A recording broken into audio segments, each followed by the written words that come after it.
Hello and good morning to everybody. My name is Sharon Pillai. I'm Head of Marketing at BCS, the Chartered Institute for IT. Thanks so much for joining us today. A couple of points. First of all, if you are not speaking, please ensure that your audio is muted because the sound is very sensitive to keyboards and surrounding sound. But we're delighted to have you here, and so let me tell you a little bit about what's going to happen this morning. What we've got, we have Tom Allen, the editor from Computing Magazine and one of our judges, along with Kevin Streeter, one of our moderators. Oh, I can hear a keyboard. If somebody wouldn't mind just muting themselves on the keyboard, that'd be fabulous. We also have our moderator Kevin Streeter from the awards, so he's going to be sharing some real insights around what you can do to make your entry really stand out. And then we've got some winners from previous years. Pete Brown from Lloyds Banking Group and Lauren Daly from Everyone have also joined us, and we have also had Sarah Winmill, the BCS president, joining us this morning as well to talk a little bit about what it means for these awards to BCS and for everybody that's wanting to participate in them alongside BCS and the Channel Company. So first of all, let me hand over to Sarah and Tom. Sarah Winmill, BCS president, and Tom Allen, editor of Computing Magazine. Thank you very much, Sharon. And to address the elephant in the room, I am not on video because we had a bug in the system. Don't know why, but some of us could not get our video working. So just the dulcet tones of my voice this morning. But never mind, you're not here to watch me. You're here to listen to me and find out what you can about the UK IT Awards. So welcome to the webinar hosted by Computing and BCS, the Chartered Institute for IT. The entire point of today is to share top tips when it comes to entering the UK IT Industry Awards. And if you don't know what the awards are, quite simply, they are the biggest and brightest event of the year in UK tech. They're a place to celebrate the people, projects, technologies, and companies shaping the future of IT. As Sarah mentioned, my name is Tom Allen. I'm the editor of Computing. We are a publication for the UK's tech industry, and we've been going now for more than 50 years. So quite handily, we predate both the super and the personal computer. As you can imagine, news coverage 50 years ago was quite different. We've been working with BCS to run and host the UK IT Awards for more than 15 years now. As mentioned, my co-host today is Sarah Winmill, president for BCS. So Sarah, I'll pass over to you for an introduction and hearing a bit more about what viewers can expect to learn today. Good morning, everybody. As Tom said, I'm Sarah Winmill. I'm the president of BCS, the Chartered Institute for IT. And for those of you who don't know us, we are the organisation that assures IT professionals in the United Kingdom. And today we're going to go through some of the top tips for how to put together a successful application. What the judges will be looking for. We're going to talk about the new category, for the Chartered IT professional, and hopefully answer your questions and give you some hints how to be most effective in putting together an entry for this year's awards. I've certainly looked forward in past years to judging these. I think my top tip is tell your story beginning to end and make no assumptions that we know anything. But I will leave it to others to be ever more expert than I am. Thank you very much, Sarah. And as Sarah mentioned there, we are open for questions. So please do submit your questions as and when you think of them. We will get through as many as we can. Don't just leave it till the end, because inevitably we find a flood of questions coming in right at the end and we can't answer all of them. So please ask early, ask often. We will get to them as and when we can. In fact, we've already had a question coming in, which is, will a recorded copy of this webinar be available? Yes, it will. We will publish it on Computing and on BCS website later on. So, as mentioned, we have several guests with us today, the first of whom I'll pass over to all of them to introduce themselves, actually. So let's start with Kevin Streeter. Kevin is a moderator for the UK IT Awards. Kevin, would you like to just tell the audience a little bit more about yourself and your role? Yes, thank you very much, Tom. Yes, Kevin Streeter. I've been a moderator for the awards for the past 10 years. Also been a previous applicant, a judge, and also a sponsor of the awards, and been very involved in BCS for pretty much my entire career. So great pleasure to be here. Thank you, Kevin. Lauren, perhaps you'd like to go next. Hi, as I've already been introduced, I am an IT director for a large insurance broker called Everywhen, and you might be more familiar with our prior name as we've just gone through a rebranding, which is Adonna. I've been participating in the UK IT Industry Awards for the last 3 years, and I've been really privileged to work with teams that have been finalists at those awards for the last 3 years. And we've obviously also been winners in 2 categories, one in Emerging Technology of the Year in 2024 and last year in IT Finance Project of the Year. Thank you very much, Lauren. And finally, Peter, over to you. Yeah, morning. Thank you for having me. My name's Peter Brown. I currently work at Lloyds Banking Group. I look after a couple of digital labs that operate around the UK and also India. A digital lab makes up about 150 people each. We've been rolling out AI solutions over the last 2 to 3 years now. We won the first AI award, I think, in 2024 for Best AI Initiative, or 2025 actually, if I get my years mixed up. And I was successful last year with winning the IT Leader of the Year award. So really chuffed to be involved today. Happy to answer any questions and looking forward to the questions that you're going to throw at us, Tom. Thank you very much, Peter. I'm going to start though with Kevin. Kevin, we're going to talk now, I think, about the very beginning, building a strong entry. What, in your opinion, you've been doing this for, better part of a decade, what are the fundamentals of a successful submission for the UK IT Awards? Thank you, Tom. It's very much about just reviewing the criteria and understanding that it is common sense. The 3 things that I've picked out, one is choose the best category.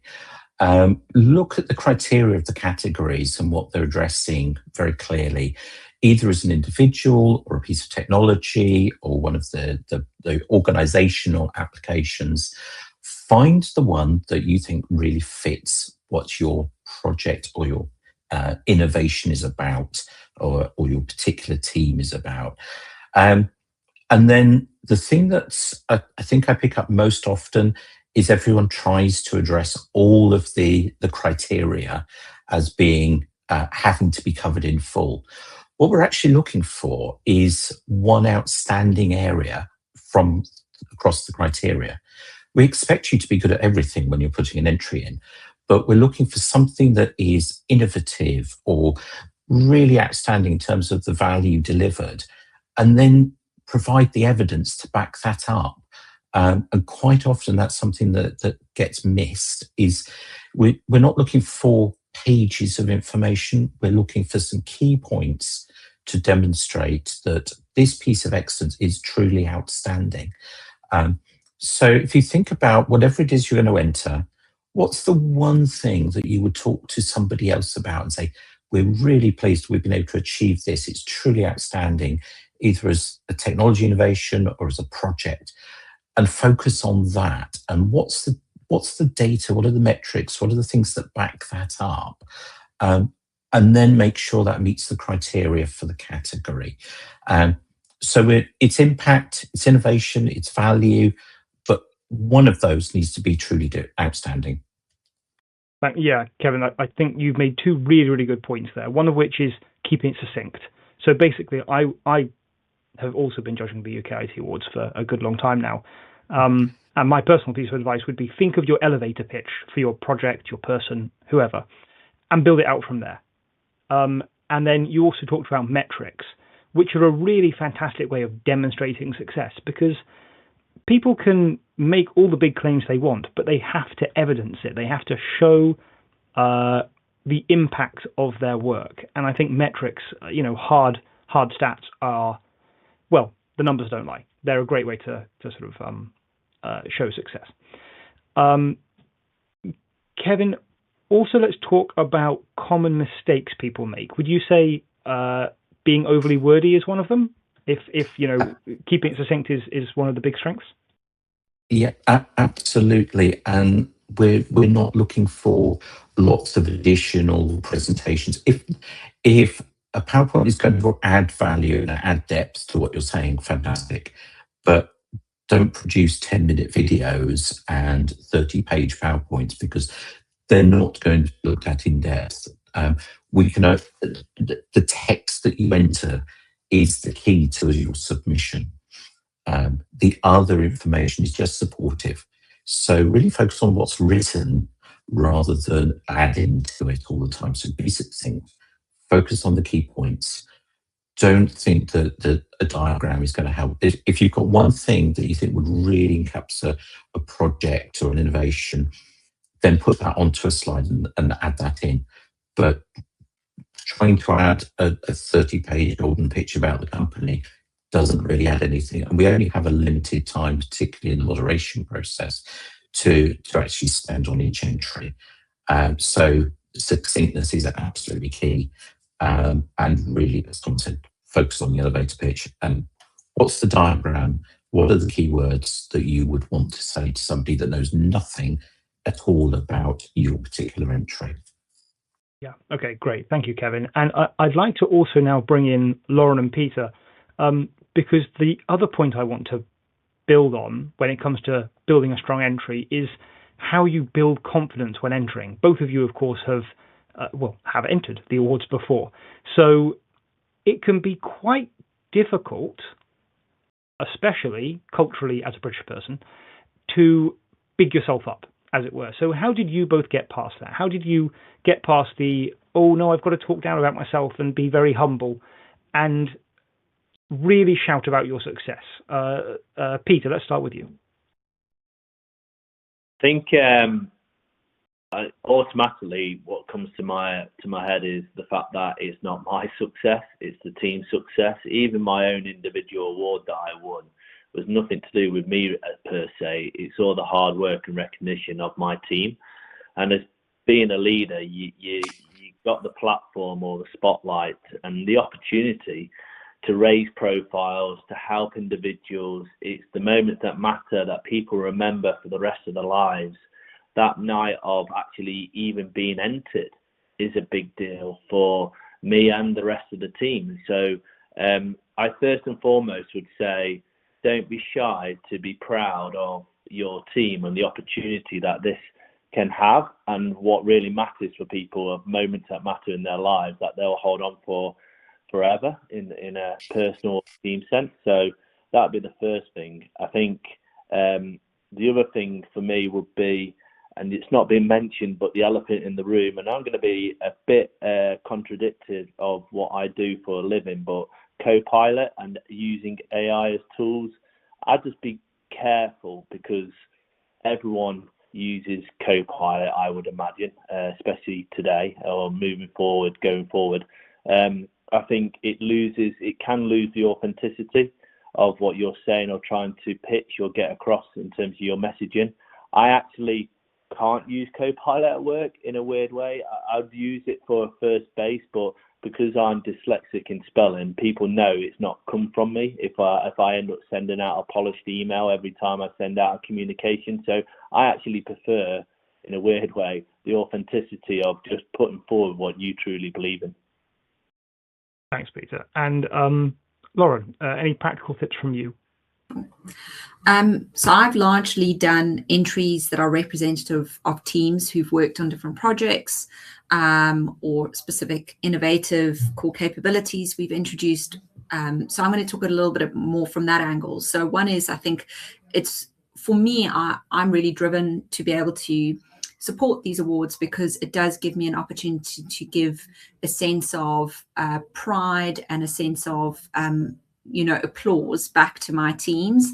I think so many of us who work across this industry know that in some way you do amazing work, but it's nearly like once you've delivered that piece of work, you're nearly on to the next thing and the next thing. And it's very hard to sometimes give everyone that break to just acknowledge the hard work that goes into doing the things that we do. So I think that in some way, when you are looking at some of these awards and maybe not even doing it personally, it's for me been a really fulfilling way for me to acknowledge others in the team. And I think we often talk about mentorship, but we don't often always talk about sponsorship. And I think really the UK IT Awards is an opportunity to actually participate and actively promote sponsorship, especially as an IT leader for your teams. In terms of just some tips from my side, I do agree with the point that you will hear a lot about saying don't utilize Copilot, don't utilize those tools. Probably what I would caveat around that is that I would not suggest utilizing those tools to actually write your entry. Where I've sometimes seen some value in utilizing tools like that is to ask it to critique my entry or to look at things that I might have missed. So if you're looking at the judging criteria and you rather want to evaluate something that you've actually written up. So I think you need to utilize it hand in hand as a way to improve something that you've already written. The two things that I think we all are very aware of that you will hear over and over is the sense of authenticity.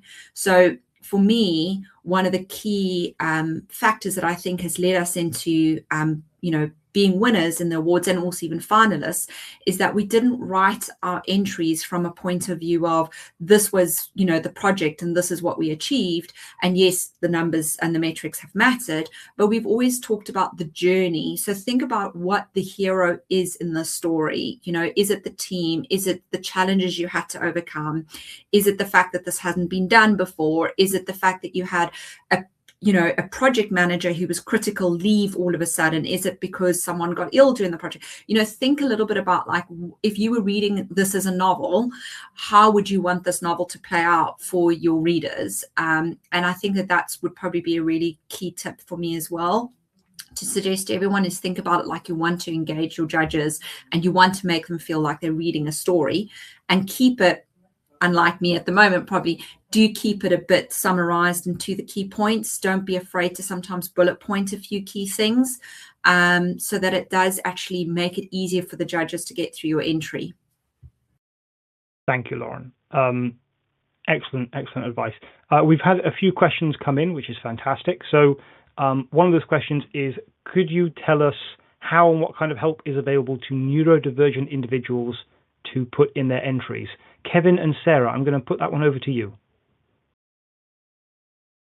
Oh, good point. I think we're open to all types of evidence. It could be a recording, it could be presentation.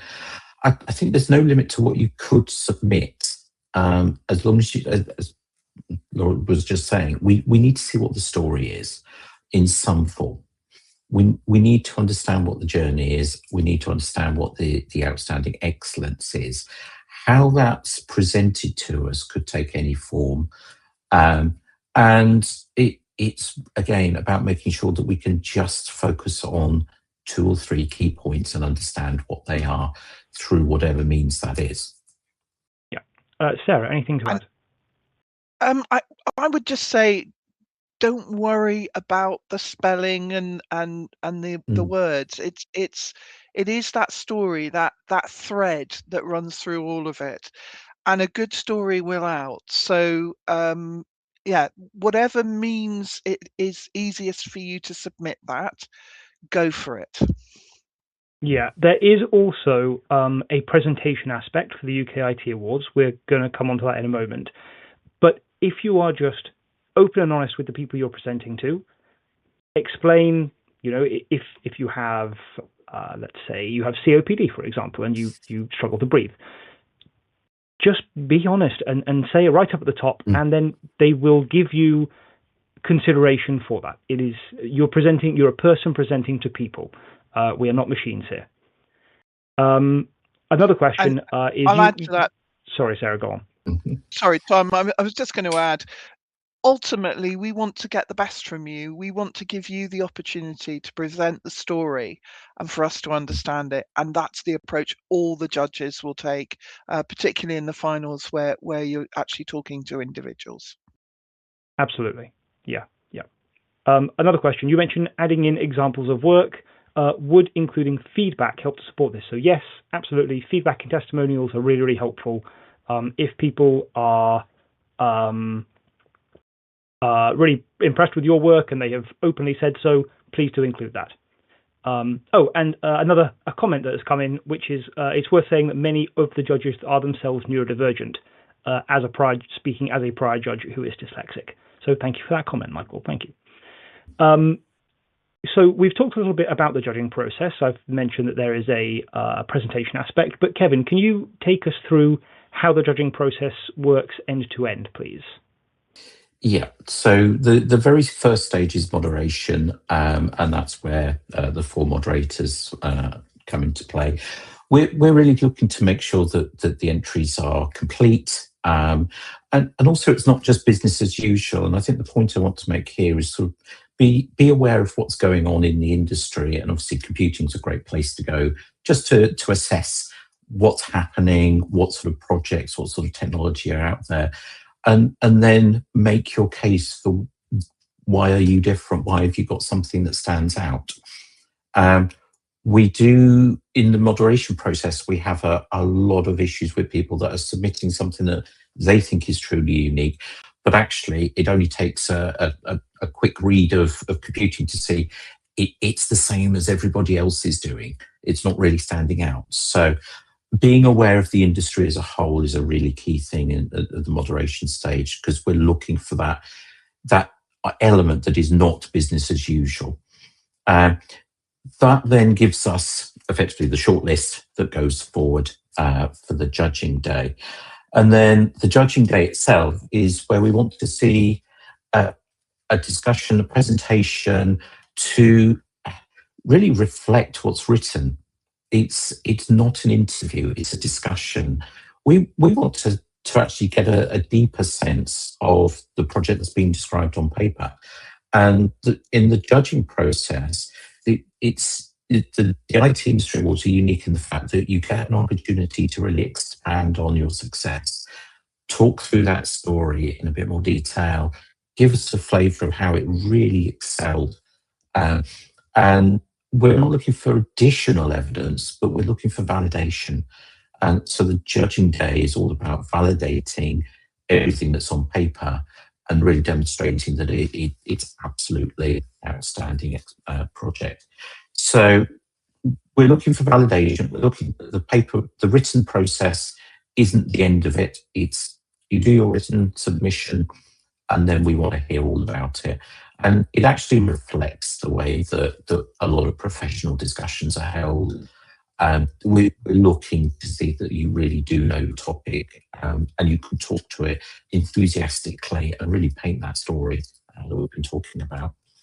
And based on that, we can then validate the outstanding elements really are the outstanding elements and rate them accordingly on the judging day to come out with the winner. So hopefully that in a few sentences, that gives you a view of the end-to-end. We do the moderation, we shortlist, and then we go forward to the judging day to validate everything that we've seen. Yeah, thank you, Kevin. That's excellent. A few more questions have come in. So one of them is, if I'm applying as an individual for a category that isn't organisation specific, such as the Rising Star or Apprentice, should I focus mainly on my achievements within my current role and organisation, or should I highlight personal accomplishments outside of work that are still relevant to the industry? I've got some views on that, but Kevin, Sarah, I'd like your opinions as well. Sarah, let's start with you. So I think you need to tell us the rounded story of you, because you are the rising star, you are the apprentice. So yes, some of it's going to be in work, but actually we want to see the holistic view and how you're adding to our industry. So for me, add all of it. Wonderful. I'm going to back up exactly everything Sarah said. it's your whole story. That's what we're looking for. What's the standout element of your story? It can be anything that you've been involved with that demonstrates your professionalism, your excellence in what you're doing. Yeah, I would back that up, but keep it tight. Again, if you have been, you had a really great project at university, obviously talk about that. If you coded a website when you were 5 years old, talk about it, but maybe spend less time on it than your current. Well, actually, if you coded a website when you're 5 years old, that's really impressive. But everything in moderation. Weight it accordingly is what I would say. Another question: are there any categories I can enter in an individual capacity, or do all nominations need to be submitted by my employer on my behalf? No, absolutely. You can put your own name forward. That's absolutely fine for any individual category. I'm glad I can answer that one quickly. Okay, we now move on to the practical considerations, I think here, which is a place where we can talk about something that we've already alluded to, which is AI tools. Plenty of people are, of course, using AI tools to help them with their submissions. The one thing I would say right at the very top is use them to help, do not use them to write.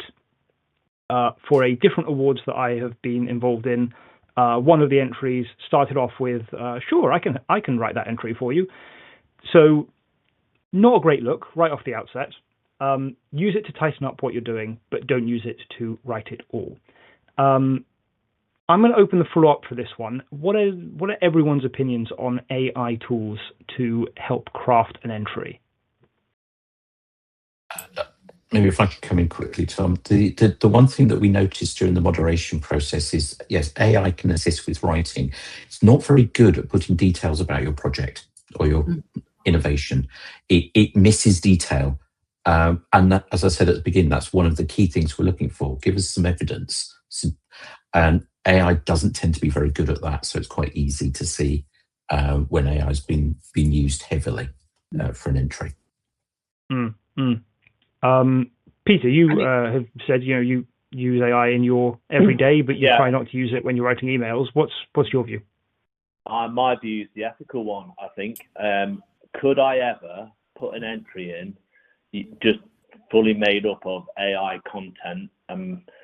I believe, and I don't read all the submissions, but I think it'd be blatantly obvious what is AI or perhaps not AI anyway. But putting that aside a moment, would I be, from my own values, would I want to stand up on that stage or be in that moment and be around the team and just know that the whole submission's been based on an AI crafted submission? AI isn't there to tell stories. That's the interpersonal skills that humans provide. Storytelling models are never going to be as funny as humans. They can't be in the moment. They can't read the room. They can't tell the stories like we can. So I think mine's a bit more of an ethical value perspective of, I'd hate to take the team along and just think, hate's probably a strong word actually. I wouldn't want to take the team along and just think the whole submission's been based. Not that we're saying that anyone would, but you got to be looking at it from a perspective of, we've really inputted in and it's authentic and it's real, is probably my view. Yeah, great. Thank you. Thanks, Peter. Sarah, did I hear you start to talk there? You did. I just think AI, it can get a bit bland. If you want to stand out, put your authentic voice on it. That will be the thing that stands out. 100%. Yeah. Lauren, go on. Something I see a lot. So I assist a number of individuals that are completing their MBAs with reviewing some of their theses, having done one myself before AI times. And I think that there's a few things that I notice all the time. So one is that you find when you utilize the AI tools that they will reutilize a lot of the same language. So they all start to sound the same. So I do want to say, even for myself, when I've tried to utilize tools to help me do something, and even from an awards perspective, I know it's very tempting to even if you write something yourself and then ask AI to write it for you, be very aware of the fact that they cannot actually illustrate your authentic voice when they rewrite it for you, even if you did the original writing. They are going to utilize a lot of very commonly utilized grammars, wording, and unfortunately you lose your authenticity in that process. So very much something that I've tried to be really strict on, especially over the last year when I have completed awards myself, is to actually write it myself and not be tempted to ask AI to rewrite it. Rather ask AI to say, can you look at the judging criteria and tell me specific things that are missing? Or these are the top things that I would like to include from a metrics perspective. What would be considered maybe the best 3 things I should be adding instead of 10 things I should be adding? So I think you can utilize it to nearly have a conversation, partly with yourself, I suppose, around helping you think through certain aspects that you might be struggling with in your awards. But I really do probably want to advocate, don't actually get it to write it for you, because you will find that the judges will see then the same submissions over and over again in terms of how they are phrased. And the minute that happens, you're no longer unique, you no longer are coming across as special. And that's what you really need to be thinking about when you're submitting your awards. Yeah, I think that's a great point from everybody there, which is it really comes down to your authentic voice. And moderators and judges, we are seeing hundreds of entries, and if you want to stand out, perhaps don't make something that is built to make sure that everything sounds the same. Okay, on to another aspect that people have been using for many years to help them craft their entries, PR agencies. What is the role of a PR agency? What are the pros and the cons, and when should you use them? When should you not use them? Kevin, I'll start with you on this one because, as a moderator, I think you're well placed to talk about it. And then I'll also go to Lauren and Peter to just hear from boots on the ground, as it were. Thank you, Tom. So PR agencies is something that the moderator group talks about quite a lot. It's an older form of AI, effectively. The thing that we've noticed most is that if you use a PR agency, they quite often don't provide the depth of evidence that we're looking for. But the biggest drawback is when you come do the presentation, we're looking for a discussion around what's been written. And quite often people come into the room on judging day and they really don't have much of a grasp of what's been written for them by a PR agency, particularly if the agency has actually done the submission as well. So if you are going to use a PR agency to help support, then make sure you get to see what they've written, make sure that it really does tell your story, it's got enough data in it before they submit the entry. Because we've so often seen people come into the room and really have no idea what's been written about their entry until they've actually started doing the presentation. And then there's a huge dissonance between what's being presented and what the judges have read previously from the written submission. So PR agencies can assist, same way as AI tools, but make sure you really know what they're submitting on your behalf. Yeah. Lauren, have you ever used a PR agency to submit for you? No, I haven't. And I think something that I've had help from a PR agency on a particular award because we were actually doing it as a joint award with the vendor. And so the vendor had their PR agency get involved, but I actually did the submission myself. They just supported me with putting and pulling some of the kind of content together. I would probably say that I think for me personally, I thought not utilizing a PR agency, especially when I did the first kind of nominations for my organization, would put me at a disadvantage. And so I probably want to say to most people in the audience is that probably utilizing a PR agency doesn't necessarily give you an advantage. So don't feel like, oh, I don't have a PR agency, I don't have access to that, I don't have this amazing 5-minute video presentation that I'm going to submit with this. Exactly to the point is that doesn't necessarily give you extra points by having access to a PR agency or utilizing AI. What's really going to count is the authenticity of your submission, and really thinking about what really made it unique or how you were telling the story, and let the merits of what you achieved or what your team achieved speak for themselves. So, and that you will never get from a PR agency, because they just don't have that level of understanding and probably that passion, authenticity for your award that you or your team would have. So that would kind of be my view, is to just feel not like you are starting disadvantaged by not having a PR agency and therefore not sure that you would be worthy. I definitely felt a bit like that in the beginning, but I don't feel like that at all myself these days. So yeah, I think that all awards are seen equally. Thank you, Lauren.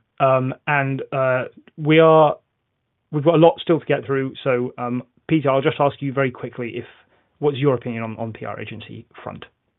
Nothing to add on that. Keep going, Tom. Great. Okay. A few more questions have come in that are both all about who submits the questions or submits the puts forward the submission. Sorry. One of them is in terms of writing the IT Leader of the Year, although this could equally apply to any personal category. Would you prefer if the actual IT leader wrote the submission? Yes, ideally, but if you have someone nominating on their behalf, that is okay. Another one is, does self-nomination carry the same weight as employer or colleague nomination? Yes, absolutely it does. Really, all of them are considered, all of them are weighted equally. Okay. Kevin and Peter and Lauren, I'm going to sort of pass over to you for this bit. We're going to talk about the judging day now. Kevin, yes, what can people expect on the judging day? So the judging day itself is about validating what we've seen, and it takes different forms. Certainly for the organisational categories, we're generally asking for a presentation, 5 to 10 minutes, and then a discussion about key points that the judges have noted from their review of the written submission and the presentation, to have a discussion, to get some more depth, and to really make sure that they've got lots of key points to say this is an outstanding submission. In the individual awards, it's much more of a discussion. Again, it's about really getting underneath what's the written application.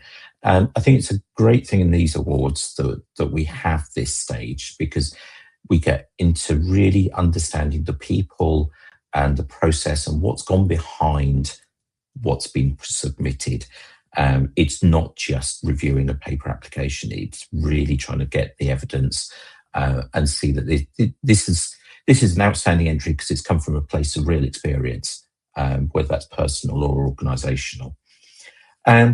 I just want to come to you, Peter and Lauren, briefly, just say what were your expectations coming to your first judging day, and what was the reality? So maybe Peter, can you go first? Yeah, thank you. I'll keep it fairly light because it was my team that put me forward, and the meeting was probably mid-morning. I think practically I left a bit of time, 15 minutes before and after, just to give myself a bit of space leading up to the actual judging panelist day. It was a discussion. It was more informal than I probably expected. So I joined it to just talk about what we've been up to and me as a person, as a leader. And yeah, I think just being yourself, being authentic, being a little bit prepared for knowing your own journey. If you're going for an individual category, the things that you've done backed up with some data points along the way. Yeah, it was all very friendly. It's very calm, relaxed, and professional. It was a discussion point to your point a minute ago. So that was my light touch reflections of the day. Thank you. Lauren, you submitted in the projects category. How was the experience there? So I think I would probably say that you need to be very aware of time. especially if you are submitting in a project or an organization category, because it's often yourself and someone else who you've asked to present with you. What I've found has actually really worked well is to not have it just technology representatives necessarily in the call. So in the IT finance project that we were winners in last year, I actually had my business partner that we were delivering the project for as part of the call, and I'd spent time briefing them on what we were going to do. And I think that allowed us to tell the story, not just from a technology point of view, but actually the impact and the value of what we delivered to the business. So I think it's really important that you don't just think about necessarily saying, well, I'm just going to put the two most senior IT people into that call. I think you really need to think about who's going to be able to best represent the story and give authenticity to your actual judging criteria, as well as then I would say be mindful of trying to of the time, because I've found that where we haven't been successful is we actually spoke so much that we ran out of time to allow the judges to ask questions. So you want to be really, really tight in terms of how you present originally so that you give yourself enough time for the judges to ask you questions. Don't undervalue the time that the judges want to ask you their questions on your entry. Thank you. And actually, just going back to that last point, any specific tips on helping to prepare the presentation? Specifically from my side, I try to keep it, no more than 4 or 5 slides, because if you think about, again, that time factor, if there's 2 of you presenting, don't go through your whole organization and who you are and all of those things unless it's really important. I mean, you can actually literally just kind of have that as like sentences you say in the beginning if you need to, but that's not, don't waste time on stuff that's unnecessary information. I do try and make sure that when we do have presented slides, think about how you can make them at least somewhat visually attractive and not just tons of content that you're going to throw at the judges. So I try and include more like pictures or something about like the teams at the event or when we're workshopping something. If we want to demo a specific aspect of the system, I would embed a 1 or 2 minute video at max 2 minutes for us to actually go through, but it's an embedded video. So I would not recommend that you try and do a live demo in with your judging. But yeah, so it's those kinds of things that I would say, just think through how you want to kind of present and make sure that you work with your other presenter to prepare for it. Great, thank you very much. And I think some of this section is just, it's a discussion, it's not an interview. Treat it like it's a professional discussion with your peers, wanting to understand more about what you've done, what you're showcasing. You're not being interviewed for a job. It is a professional discussion. So with that, back to you, Tom. Thank you. Thanks, Kevin. We've had a few more questions come in while that discussion was going on. One is quite specific. If a division of a company services another division of a company within technology, or with technology, sorry, would that qualify for the services category or the vendor category? Why not both? You are more than welcome to submit to both. But really, Kevin, sorry. I would add to that and say it could also go in as a project. There's nothing wrong with a project that could be submitted from one part of a company to another part of a company. And it's a question that does come up quite a lot. As long as you've got somebody who specifies what the project is about and a project delivery unit, then you can also treat that within company. So it would fit that really well. Yeah, great. Another question. Can you advise on the timeline to submit entries? I don't have them in front of me, but we can get them to you. Unless anyone else has the exact entry timeline. So we've got the deadline for closing is the 19th of June. We do have the early bird entry is ending this week. So if you can't make it this week, then the 19th of June is the deadline. Thank you very much, Aaron. Hopefully that answers the question. Another one, what happens if the leader who wrote the entry can't make it in for the judging day, if they're ill or on a holiday? Does that lower validity? Personally, I would say it's not great because the judging day is published far in advance. So holiday, I would say, is not a great reason. Ill, obviously, you can't do anything about that. Kevin, Sarah, anything to add on that one? I'd say if it's an organisational entry, then whilst it's not great, as long as the team can represent the project, then it's absolutely fine. I think it's far harder on the individual categories. Yeah, definitely. Sarah? Nothing further to add to that. Thank you. Okay. Someone else says, slides were mentioned in one of the answers to the previous question, and someone has said, I thought slides weren't needed. They are not required. If you want to bring some, that's fine, as long as they are succinct, but you don't have to. There we are. Sarah, we change awards every year. We always tweak existing categories, add new ones to represent, the changing face of IT. Would you like to talk about some of our new categories this year? So the one that is dear to my heart, of course, is the new Chartered Technology Professional of the Year. So we're looking for people who are chartered professionals, which of course is through BCS, the Chartered Institute for IT. And it's a personal excellence category. And for us, it's reflecting the need for professionalism and ethics in our profession. So the review is looking for professionalism, including ethical behaviour, innovation, how you role model, and your measurable success. It's open to professionals at any point in their career who are chartered IT professionals. This is not necessarily for senior leaders.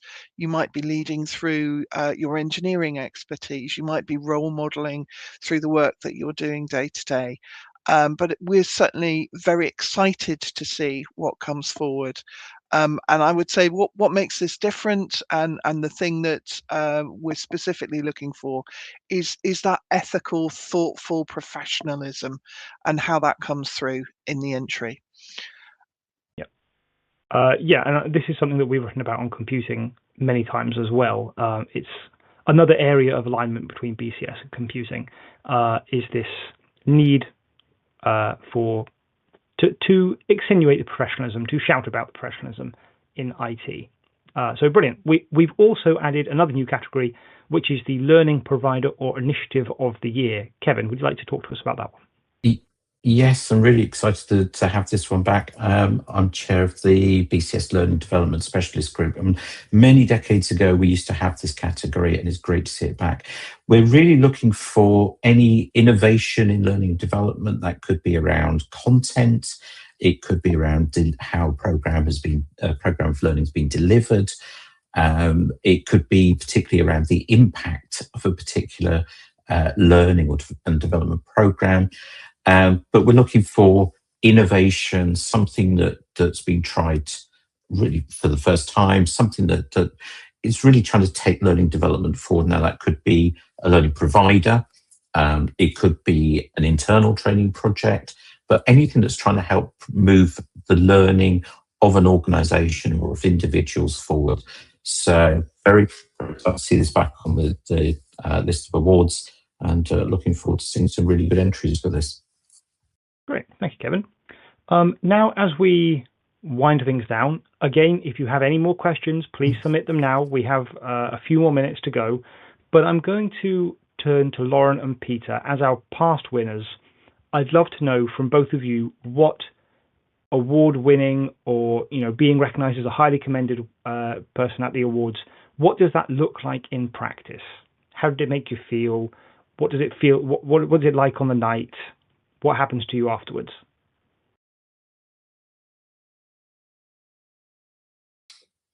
I'm happy to go first if you'd like me to. Yeah, sorry, perhaps I should have picked on one of you to go first there. Look, the way in which I'd probably describe going to the award ceremony and being at the award ceremony. So one is that definitely for our organisation, because we participate in these awards now for 3 years in a row, it's seen as quite a privilege, I think, within our own internal organization to be able to go, because we also are choosing work from teams and projects that are really the best of what we do as a team. And it's kind of a way in which we've kind of positioned as a thank you to some of our team members participating in these projects that have been quite difficult or taxing. I think it's also probably for the other point, just a pragmatic point, is that it helps us often to put together content that we sometimes use for our R&D tax submissions. So, you know, if you need to sell it as a value-adding activity that you do, not just going as awards thing, we've definitely found that it's helped us to be able to do things from a governance and to even be able to put stuff together for that purposes. Being at the awards itself, I kind of describe it to individuals who go, it's like being at the IT equivalent of the BAFTAs, to be quite honest. It's an amazing, amazing event. It's really fun. There's not only, you know, just going there and all the stuff that happens before the awards, you know, via the cocktails, there's lots of entertainment, but after the awards, I mean, there's dodgem cars and there's really fun things to do just to have a really fun night. And so I love being at the awards myself, because it's one of the best kind of awards, you know, it's one of the best award ceremonies I go to and have been at, has been the UK IT Awards. So it is worth kind of going. You actually got like a first class ticket to some really great entertainment. Oh, nice, Lauren. Peter, how about you?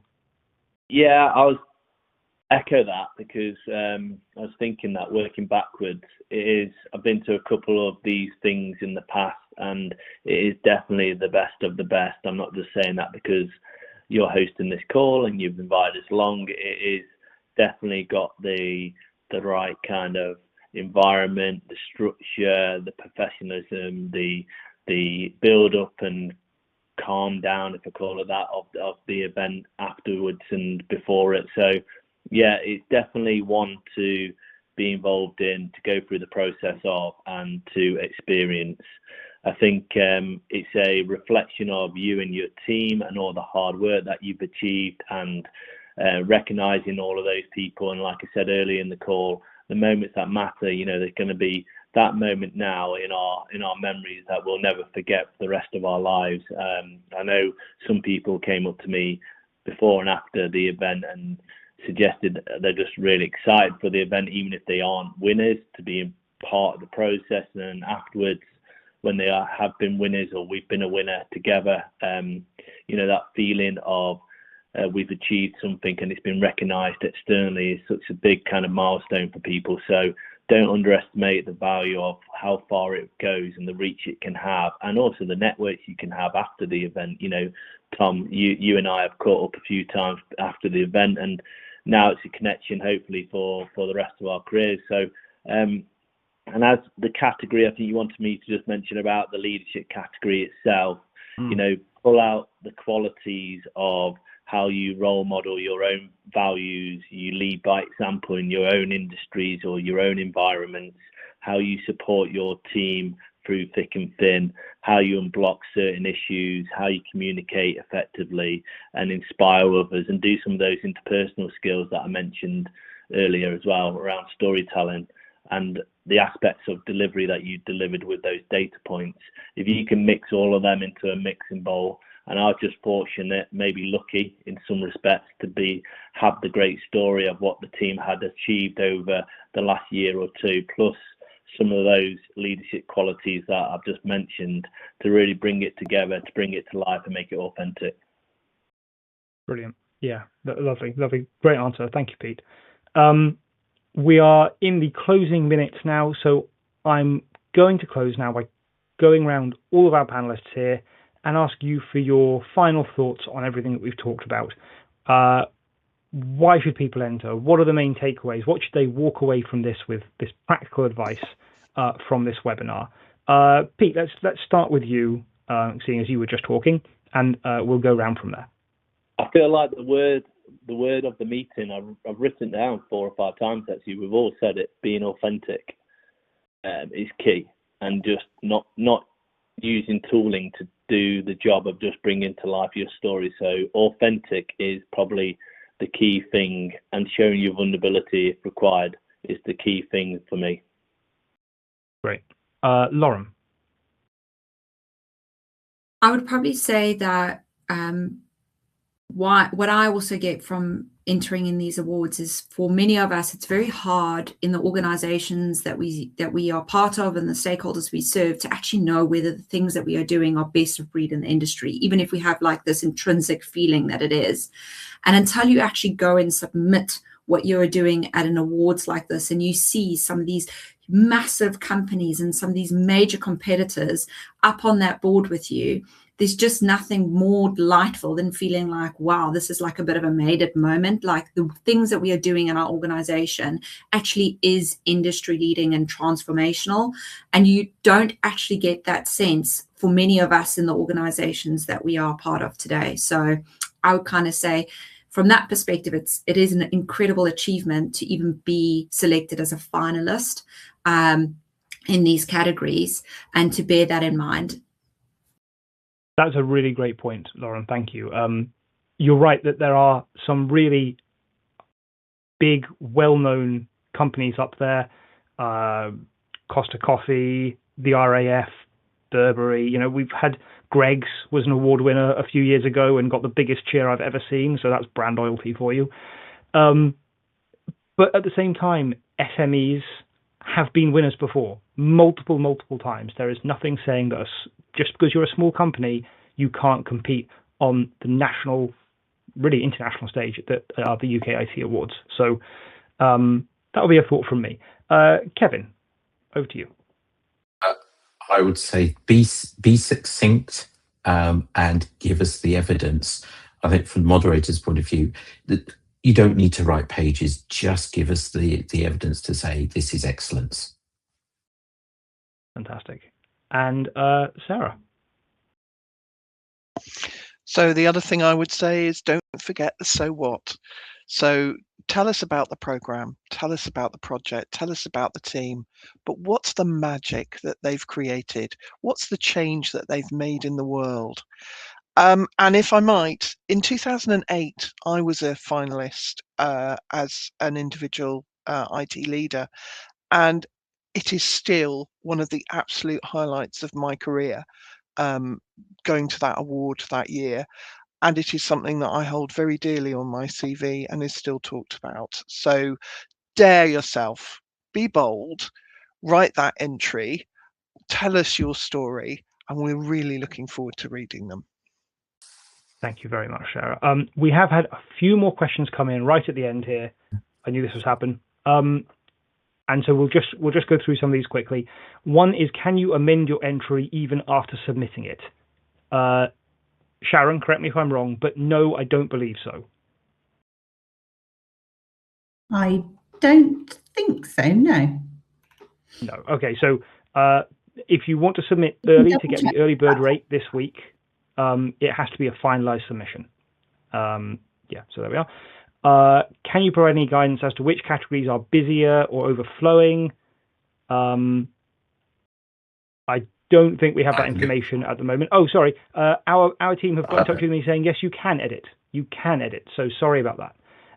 Any categories that are busy or overflowing, can we provide guidance on it? Don't have that information in front of me right now, but I will say the individual categories tend to be the busiest. Kevin, what do you think? I was going to say in projects, it's the two big ones are technology transition and transformation, and I've got the other one. But yeah, there are two categories that are huge. Yeah, and certainly in the individual categories, the apprentice, the rising star categories are always quite big, and IT leader of the year, of course. If we are invited to present an entry at the judging awards, are there costs to attend? So the judging day is entirely remote. It is all done online, so there are no costs to attend the judging day. Right, those are all the questions. So thank you so much, everybody, for attending this webinar. Thank you to my guests, Sarah, Peter, Lauren, and Kevin.